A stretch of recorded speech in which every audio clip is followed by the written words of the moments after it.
Hi guys, welcome back with another blog. I hope आप सब ठीक होंगे। मैं भी बहुत अच्छी हूँ और आज मैं आप लोगों के साथ कुछ ऐसे मेजर अपडेट्स शेयर करने वाली हूँ जो शायद आप लोगों ने अभी तक नहीं सुने होंगे। बहुत ही लेटेस्ट कनाडा की गवर्नमेंट की तरफ से अपडेट्स आए हैं। जो लोग कनाडा में आना चाह रहे हैं, जहाँ किसी भी स्टेटस पे, चाहे आप इंटरनेशनल स्टूडेंट हो, चाहे विजिटर वीजा पे, कोई भी स्टेटस पे आप इनिशियली कनाडा आना चाह रहे हो, जहां फिर आप ऑलरेडी कनाडा में हो और अपनी पीआर की तरफ जो है चीजें मतलब सोच रहे हो, पीआर लेने के लिए आपका प्रोसेस चल रहा है, उन्हीं की चीजों के बारे में ये वीडियो होने वाली है। तो इसलिए इस वीडियो को ध्यान से देखिएगा, पूरा एंड तक देखिएगा, कोई भी पार्ट स्किप मत कीजिएगा।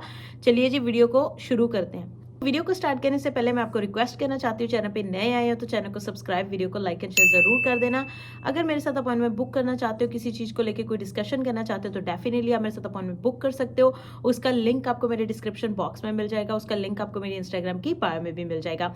अब सबसे पहला जो बड़ा मेन रीजन है आप लोगों के साथ शेयर करने वाली हूँ, वो ये है, जो टेम्पररी रेजिडेंट्स होते हैं उनको बुलाना कनाडा की गवर्नमेंट कम करने वाली है, यानी कि उनका नंबर जो है वो रिड्यूस करने वाली है।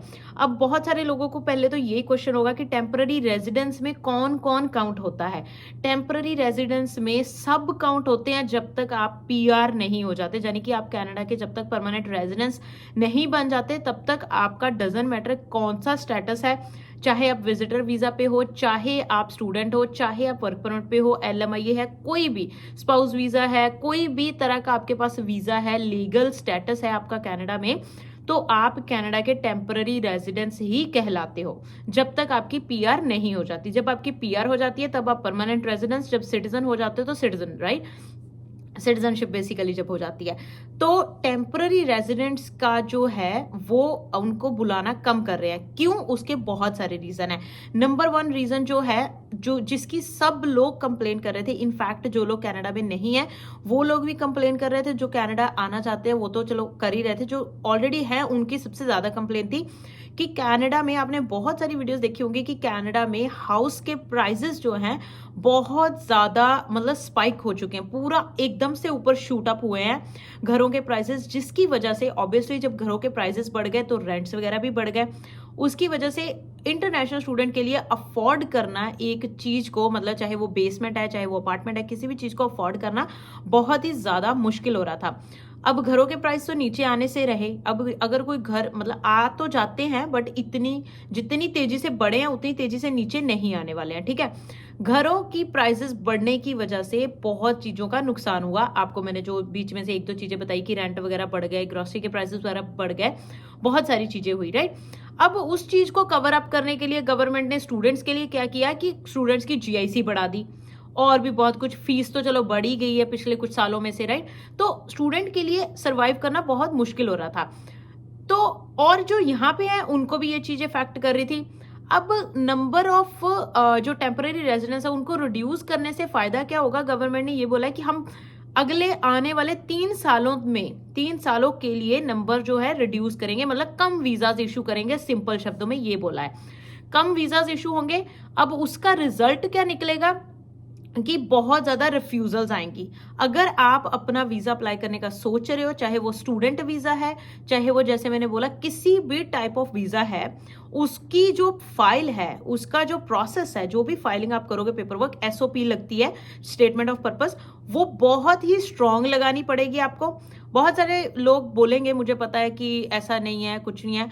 आपको अगर ऐसा कुछ लगता है कि नहीं है, आप पूरा जाके, जो 27 मार्च को मार्क मिलर की स्टेटमेंट आई थी, जो हमारे इमिग्रेशन मिनिस्टर है, जो उनकी कॉन्फ्रेंस में उन्होंने स्पीच दी थी अपनी, 27 मार्च डेट भी बता रही हूँ, वो स्पीच आप जरूर सुनिएगा, उसमें क्या क्या बोला है उन्होंने, ठीक है।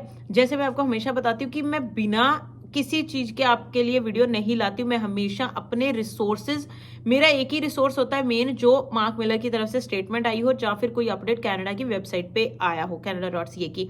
अदर देन दैट मैं किसी की वीडियो फॉलो करके कभी भी आपको जो है नहीं बताती हूँ अपडेट।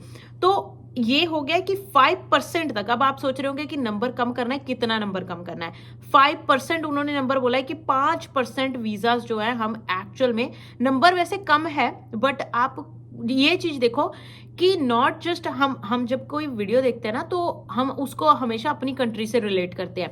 मान लो मैं इंडिया से हूँ, आप मेरी वीडियो देख रहे हो, तो हम ज़्यादातर रिलेट करेंगे कि इंडिया से मतलब वीज़ाज़ कब, ये जो नंबर होता है वो आपको पता है ऑल ओवर द वर्ल्ड से होता है, नॉट जस्ट इंडियन वीजा के लिए अप्लाई करते हैं, सारी कंट्री से लोग, मतलब सारी कंट्रियों से, पूरे वर्ल्ड से लोग अप्लाई करते हैं। तो ये नंबर पूरे वर्ल्ड के नंबर से इफेक्ट होगा।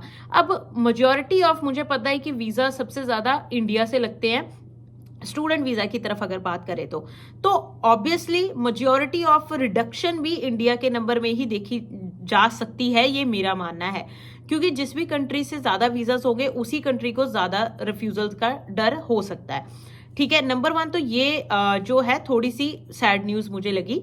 नंबर 2 पे जो अच्छा अपडेट आया है, अच्छी चीजें भी करनी चाहिए, अच्छी चीजों की भी बात करनी चाहिए, क्योंकि आजकल तो बस कनाडा की गवर्नमेंट के मतलब अपडेट से शॉक पे शॉक, शॉक पे शॉक ही लग रहे हैं। तो जो अच्छा अपडेट आया है वो ये है कि जो ऑलरेडी कनाडा में रहते हैं, अब रिड्यूस करने का ये भी जो इफेक्ट है वो पड़ेगा, जो number of temporary resident reduce होंगे उस पर पॉजिटिव चीजें भी होंगी। वो पॉजिटिव चीजें क्या होंगी, उसके ही तरफ जो सेकंड न्यूज आई है वो ये है कि सीईसी के और ड्रॉज आएंगे। अब सीईसी क्या है, कनेडियन एक्सपीरियंस क्लास, जिसकी थ्रू कनाडा में रहते लोगों की पीआर होती है एक्सप्रेस एंट्री के थ्रू। कनेडियन एक्सपीरियंस क्लास एक कैटेगरी है एक्सप्रेस एंट्री की, जिसके अंडर सिर्फ वही लोग फाइल लगाते हैं जो ऑलरेडी कनाडा में रहते हैं और जिनके पास कनेडियन एक्सपीरियंस है। आपको नाम से भी पता चल रहा होगा, कनेडियन एक्सपीरियंस क्लास। कनाडा से 1 साल का एक्सपीरियंस लिया हुआ है आपने, उसका आपको उसके बेसिस पे आप जो है अपनी फाइल लगाते हो, उसको बोलते हैं कनेडियन एक्सपीरियंस क्लास, जो कि एक्सप्रेस एंट्री में लगती है। उसके जो जनरल ड्रॉस थे वो बहुत कम आ रहे थे, अगर आ भी रहे थे उनका ड्रॉ काफी हाई जा रहा था। अब उसमें ये गवर्नमेंट ने बोला है कि मोर सीईसी ड्रॉज आएंगे, मतलब ज्यादा से ज्यादा ड्रॉ निकालेंगे, ताकि बाहर से लोग बुलाने की बजाय जो ऑलरेडी कनाडा की इकोनॉमी को हेल्प कर रहे हैं बूस्ट करने में या ग्रो करने में, जो ऑलरेडी अपना कंट्रीब्यूशन दे रहे हैं कनाडा की इकोनॉमी में, पहले उनको सेटल किया जाए। जो मुझे लगता है कि बहुत सालों में ये अच्छी चीज जो है यहाँ की गवर्नमेंट ने सोची है। ऑब्वियसली ऐसा ही होना चाहिए, जो ऑलरेडी स्टूडेंट यहाँ पे है उन्होंने इतनी फीस पे करी है, ठीक है, और इतना कुछ, इतना इकोनॉमी में कंट्रीब्यूट कर रहे हैं, इतने टैक्सेस पे कर रहे हैं, जो इतनी मतलब अच्छी जॉबों पे भी हैं, जॉब्स अच्छी जॉब्स कर रहे हैं, आईटी वाले हो गए या कोई भी हो गया, उसमें इतना ज्यादा कंट्रीब्यूशन टैक्सेस में जा रहा है कनाडा की गवर्नमेंट को from the temporary residents who are already living in Canada. ठीक है, तो उनको पहले आपको उनके बारे में सोचना चाहिए, जो अब सोचा है जाके गवर्नमेंट ने। वैसे इसका कितना वो करते हैं जो कहा है वो तो बाद में ही पता चलेगा, बट ये बोला है कि मोर सीईसी ड्रॉज आएंगे। शायद मुझे जो लगता है कि एक्सप्रेस एंट्री का ड्रॉ है वो भी कम हो जाएगा। अगर ऐसा होता है तो बहुत ज्यादा चांसेस बढ़ जाते हैं पीआर होने के आपके, जो कि आजकल स्टूडेंट बहुत ज्यादा स्ट्रगल कर रहे हैं। तो ये 2 मेजर अपडेट्स जो आए हैं वो मैंने आप लोगों के साथ शेयर करने थे। अगर अभी भी कोई क्वेश्चन हो आपके इन चीजों के रिलेटेड, या किसी चीज का नहीं पता हो, तो डेफिनेटली आप मेरे साथ कांटेक्ट कर सकते हो, मुझे इंस्टाग्राम पे मैसेज करके भी पूछ सकते हो, या फिर आप कमेंट करके भी पूछ सकते हो। और अपॉइंटमेंट के बारे में तो आपको ऑलरेडी पता है कि अपॉइंटमेंट बुक करने की ऑप्शन आपके पास ऑलरेडी है, तो अपॉइंटमेंट बुक करके भी आप अपनी चीजों की डिस्कशन जो है मेरे साथ कर सकते हो। तो that's all for today, thank you so much guys for watching this video. I hope आज की वीडियो अच्छी लगी होगी, अच्छी लगी है तो वीडियो को लाइक एंड शेयर जरूर कर देना। चैनल पे नए हैं तो चैनल को सब्सक्राइब किए बिना मत जाइएगा। बाय बाय, टेक केयर, मिलते हैं अगले ब्लॉग में अगली वीडियो के साथ। Bye bye.